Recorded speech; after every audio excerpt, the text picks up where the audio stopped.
Welcome back to the starting three with Gala. Tyler Bednar. and Noah Robinson. What do we have here to talk about? We have Well, salary. we were just Oh, what were we yeah, saying? we Talk. I'm sorry. This is so hard on Zoom, but we were already discussing it. The salary cap in the NFL has hit 300 million for the first time ever. 301.2 million for the 2026 season, which is a 22 million dollar increase from last year. How do you guys think that impacts how teams sort of operate? Nor It's would you like to go first? yeah. I'll kick off Kick it down off. field. Anyway, yeah. I mean, it's an increase like to 40%. Like it's the first time they broke 300 million. I mean, for reference, in 2021, it was at $182 million salary caps. I mean, one could argue that COVID was in the picture, but I mean, NFL has been America's biggest sport. Besides, I mean, we don't have soccer, we don't have any other team. I feel like those are great athletes and great people. I feel like everyone's getting the payment that they deserve, even the bench players, and they recognize that, and they also recognize that stardom and the economy is probably increasing too. I mean, we could also look at the rate of inflation and calculate it towards the rate of going up with team and operating cost. And like, I mean, it's easy to say a number, but like, it could have been worth it. Mhm. That's fair. I only I have. just Oh, oh sorry. Go ahead, Tyler. no, go ahead. You go. Okay. I only have one thing to say about this, and I feel like with any sport, it always comes down to money. So, like, if it's college sports, if it's NFL, if it's NBA, it's always going to come down to money. So, I'm not surprised by this. Like, I'm not at all. I agree. Yeah, I think it's a representation of just the NFL is already America's top sport. And I just think it keeps growing. It keeps growing. We see every year they're adding different events in different countries. I feel like the league is expanding. I don't think there'll ever be a team like across the world, like let's say Europe. I don't think that's just the scheduling wise, it's not viable in my opinion. But I definitely think that at some point we could see teams in other countries, especially Canada, because there aren't any. It's fully American. So, but I mean, it's just the league is expanding. The league keeps getting more popular. I think that at some point we'll just keep seeing the actual ratings for like the Super Bowl growing outside the United States as well. I just think the league is already at a great spot and it just keeps getting better and better. I agree. I agree. Totally. Do you think that for the NFL, I mean, and NFL and NBA, uh, do you think that they're placing themselves in competition with the NBA, with their salary caps and whatnot?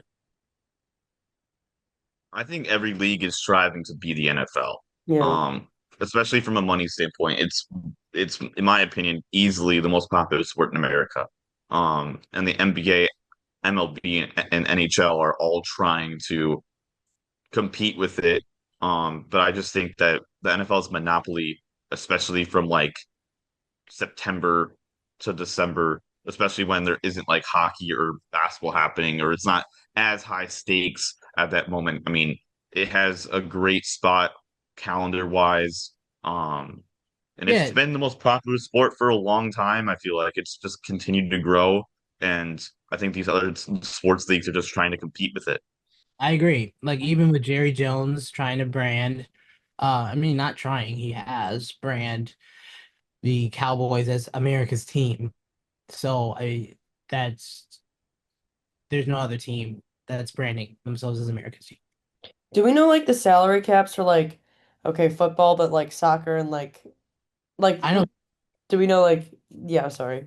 MLB has like a $500 million or 700 million because it's so show it's really high because LeBron got really mad at the MLB or was got mad at the Dodgers, like just that whole circle of saying that wasn't he said that wasn't right, that he was getting that the Shohei Ohtani was getting paid more than him, or like MLB had more money to give than basketball.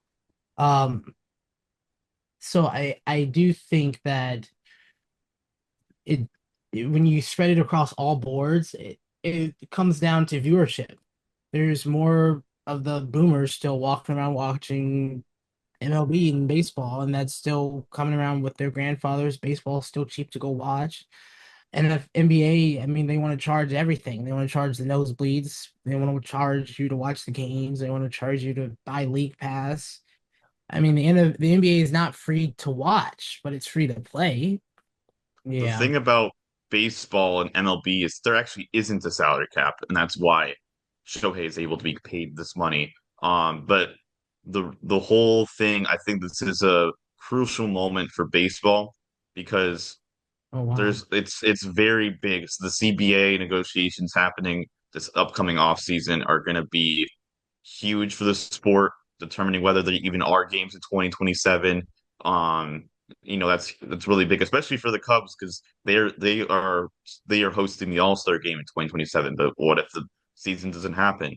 But right now, the understanding is that there's going to be a salary floor and a salary cap because the argument is sure the Dodgers are outspending everybody and it's unfair, but there are also a lot of teams that don't spend money at all. So they make a salary floor so that teams have to spend money on players and also a salary cap. The estimates is around 250 to 280 million dollars for the salary cap for MLB starting once that's what people are expecting it to be for once the negotiations finish. That's cool. Yeah. So going back to like, there's no salary cap on the NBA, or I mean on the MLB. That's just like what, like to reference that. That's insane. Like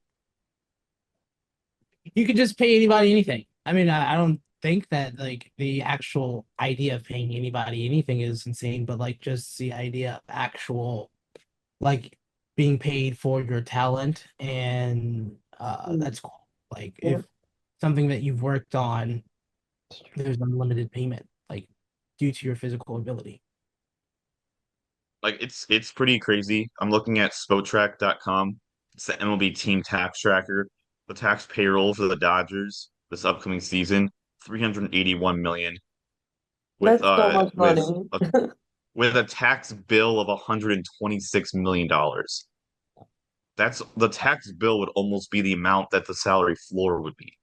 So the total payroll plus estimated bill would be 508 Just people saying, billion dollars or $1 million. Like, are people that talented enough for that much money? I mean, I'm being honest. Like, sure, you're talented. As I don't know if this is a hot take. Sure, you're very talented. Like, any player, like, to be in, like, that national stage is so hard. I can't even imagine. But, like, are we really gonna give that big of a salary for that sport? Like, I well, don't know. now I feel like Sarah would go down to not even because everybody, when you get to the NBA, they're all the best of the best. Of Right, course, totally. uh, they're all expected to dunk. Like there's, I want to see a dunk regardless if I'm going to an NBA. So of course they Right, should all get paid the same for a dunk. Where it differentiates, it's like the teamwork and like the charisma and then the on camera ability, the players who are charismatic and they want to represent the team, and then people are like, "Oh, I like that guy," but they've never watched the game, right. and they just want to go to the game to say, "Oh, I watched that guy because I like what he said," even though he was on the bench. But then the team owner is also thinking, "Well, this guy likes this guy because he just likes his charisma, his personality," and well, Tim brings me more money on the court because he's likable. So now I'm Yeah, gonna pay that's him true. more, getting more people in. So it's like who has talent and charisma at the Yeah, same like time. who has that extra spark? And I didn't like think about it like also like promotion or ads that these athletes get paid to do also on top Oh, of their salaries. So I'm like, I can't even, that's Antonio crazy. Brown. Yeah, that's So what he was mad about. yeah. Remember? That's why he walked off field because the original was like he was about to hit his bonus at the Oh, hitting. I remember that. Yeah. Yeah, he hit his bonus, and then he got taken off the last quarter, and that was like the last game, and that's what caused his like whole flip out on field because he didn't hit his bonus, and he's like, these coaches are holding me back. Like, fuck this world. With the case of Shohei Ohtani and baseball, I think that that contract's worth it. And yes, a guy like him is worth that much money. It's $2 million per year. He's in the third year of his contract, plus in the other $68 million is deferred.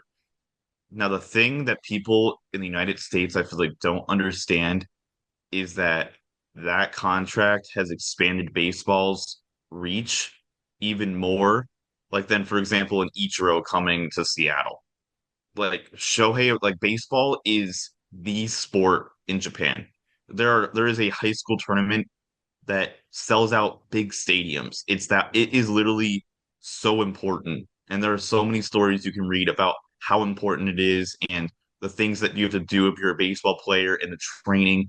And I mean, I would argue that basically I have no statistics to back this up, but I would argue that most Japanese baseball fans are fans of teams that have players on them.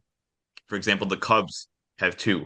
The Dodgers have a couple have three or four, three or four. Tell me, so like it is expanding baseball, and it was already super popular. It's been super popular in Japan for a long time, and it's literally like a religion out there. So 100%, I think that that contract is worth it. Also, you think about it from this perspective, he's entering his third year with the Dodgers. He's won two MVPs. They've won two World Series. He's been a critical member of both of those runs. I mean, it's worth it and some. I think that by the end of it, there'll probably be some report that he's done much more than $700 million in revenue value for the Dodgers. 100%. In that perspective, then yeah, okay, it's worth it. What's up? Because I said, is it really worth these players getting all this money? But for that example, I said, okay, I can see where you're coming from. Yes, in that example, I would say that. There are other contracts where I'm like, oh, there's no way that's actually worth it.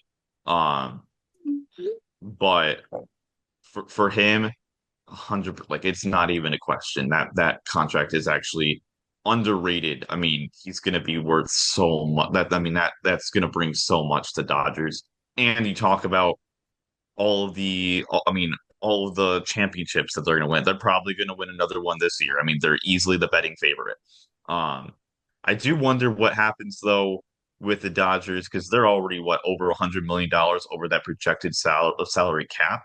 If there were to be a salary cap there, what are they going to do with I mean, are they going to have what are they going to do with that extra $100 million? Is it going to be taxed even more to try and hurt the Dodgers for going over that amount?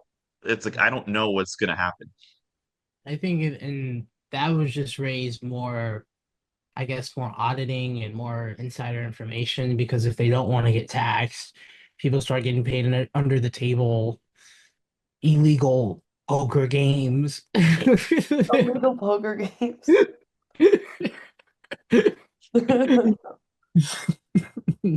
And so that's how those scandals started to pop up. Mhm. But yeah, that's the question I would raise. The last thing I'll say about this is I honestly am not that upset with the Dodgers and how they operate because living in Chicago, growing up around this area, major market, it's the number one team in the city, and the team does not operate at that level. I'm almost upset at the Cubs because they don't operate the way they should be. Every year they should be top five in salary. They should be trying to win the World Series every single year. They should be winning that division. The other teams in the NL Central cannot compete with the Cubs when it comes to money. And sometimes I feel like they sit on their hands and they don't do anything about it when not the Dodgers, but they should be competing with the Dodgers every single year. The Mets do it, the Yankees do it, the Phillies have done it, the Braves have spent a lot of money, not to the same extent, but I mean, they should be up there with those teams every single year because it's a major market with a major team, a historic franchise, and Mm. I'm almost more disappointed that teams don't operate more like the Dodgers. That's true. Yeah. Feel like they might just not have all the money or the power that the Dodgers have. I mean, being in one of the oldest and most recognizable, famous teams. I mean, I own Dodgers gear because I'm just from LA. I mean, it's just He's like just an it's LA boy. He's just yeah, an LA boy. And no one cares. No one cares about the Angels over being out. Like that's not as. It's not even close. The fan base is not even close. right, right. It's just an iconic logo, LA. I mean, there's not much to say. That rhymed. Is there any other topic you guys wanted to talk about on this podcast? You mentioned it earlier, Noah, about what Trump did. Me what Trump did. I said Trump. Oh yes, You yes. s- Did the I was like, remind me what Trump did. But yeah, the correct me if I'm wrong, but the NHL, the men's American hockey team went to the White House. They visited the White House, and their celebratory meal was McDonald's. And my contradiction, my first thought, it was like they're feeding athletes non-vegetables. There's got to be some vegetables. That's where I draw the line. I I mean, it could agree. be McDonald's, but like at least throw in some McDonald's broccoli. As I oh, said, the McDonald's apple is so dipper. good. Give the hash browns, the yogurt parfait. I Yeah, mean, if it was a oh, there's McDonald's breakfast, I could see that, but I can only get McDonald's breakfast on road trips. So, I mean, it's like after I drive 17 hours. Get me the hot dogs and sausage. the real question is which player ate the most. That's so funny. It was one Uh, of the Hughes brothers. Devin About the Hughes Hughes brother, and I don't know, Ovechkin came from behind some random door. Okay, Yeah, I just think it's. I'm sorry, go Go ahead. ahead, go ahead.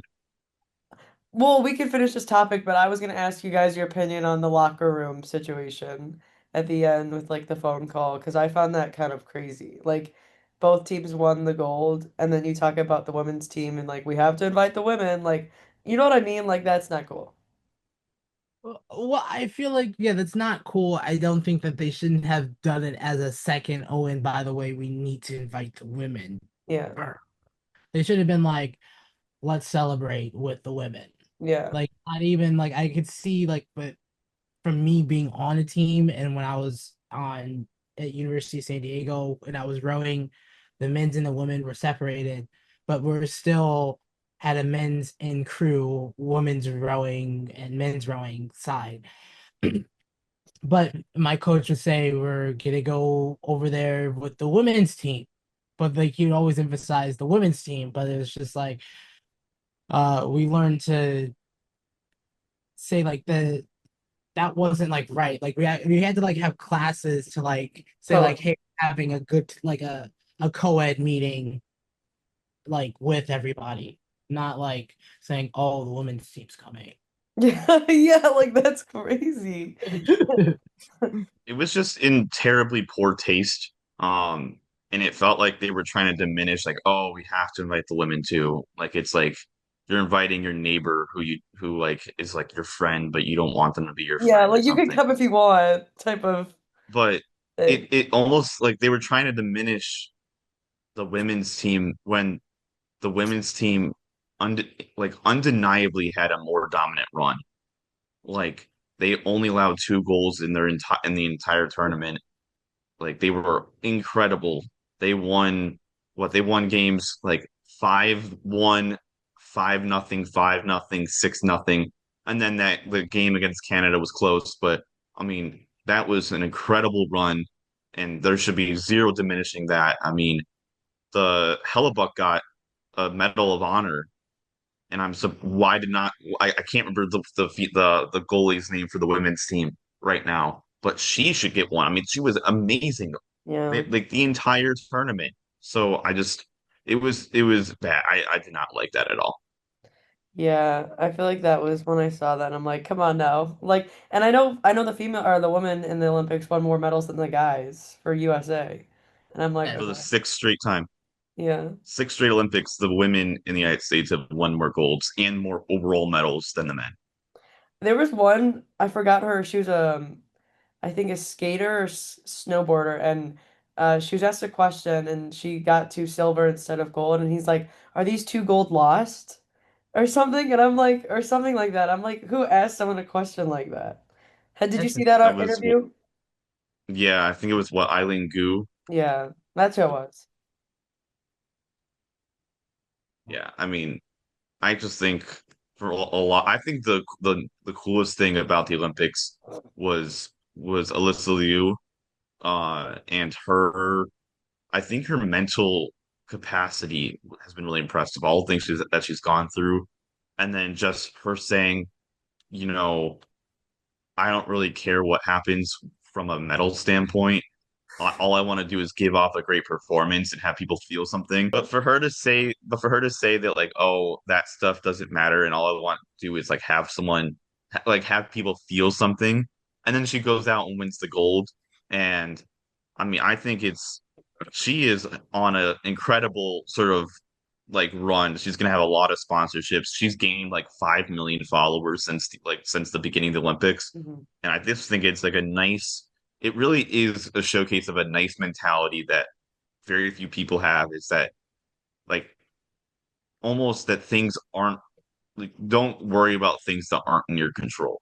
You that's go and you perform your best, and if you get second, if you get first, if you get seventh, as long as you put on a great performance and have fun, she like legitimately seems like she has fun performing, and I think that's the most important thing. And I think that's why she won the gold. That's because you could tell she like wants to be out there. She likes participating. Like it looks like she genuinely enjoys and is like happy. So I totally agree with you on that, Tyler.